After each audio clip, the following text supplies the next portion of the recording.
Tayyortam taomlar supsiga bugun ilib kelgan tamoqimiz bo'lsa, Baysay Pintioro oilda ajoyib itib yeyishga mos keldi. Bo'lib mipansiga bek mos keldi. Hamsa boshlab ketdik.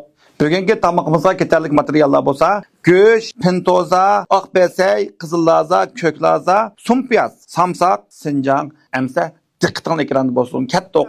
Baysayni o'tirib ish qilib olib, cho'q qilib to'g'rab olamiz, buni o'xshash bilan. Don chiqib to'g'rab olamiz, go'shtni. Lazımı o'xshash inchga sirqib to'g'rab, oqidan o'tirib ish qilib, cho'q qilib olamiz. Ko'k lazımı o'xshash inchga sirqib to'g'rab, uzun bo'lsa o'tirib ish qilib olsanglar bo'ldi.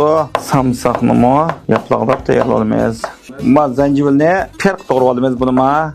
Amsa bugungi qo'rimizning tayyorligi bitdi, to'g'rab tayyorlab oldik. Amsa boshlab ketdik. Qozonga moy qo'yib olamiz. Moy qizgandan keyin go'shtni solamiz, mana go'shtni solib,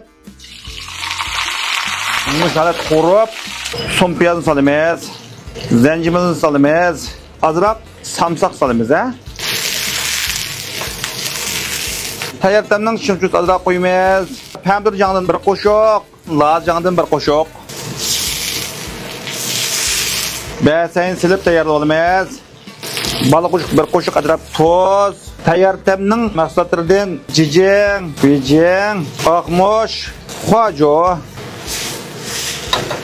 Baysayni qo'rib, ma'lum darajaga kelgandan keyin ko'k qizillarni solamiz, Ko'klarni solamiz, qizillarni solamiz.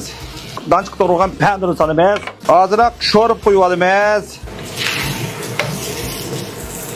Pintozni solamiz. Pintozni solib, ishga aralashtirib, eng oxirida ozroq ochiq suv bilan samsaqni qo'yib, o'xshagan mipan siyimiz bu mena tutib chiqdi. Bugungi o'xshagan Baysay Pintioro qo'rimizmi tayyor bo'ldi. O'rganib oldinglarmi? Haqsiz yurkunlarni besib qo'yishinglarni umid qilamiz.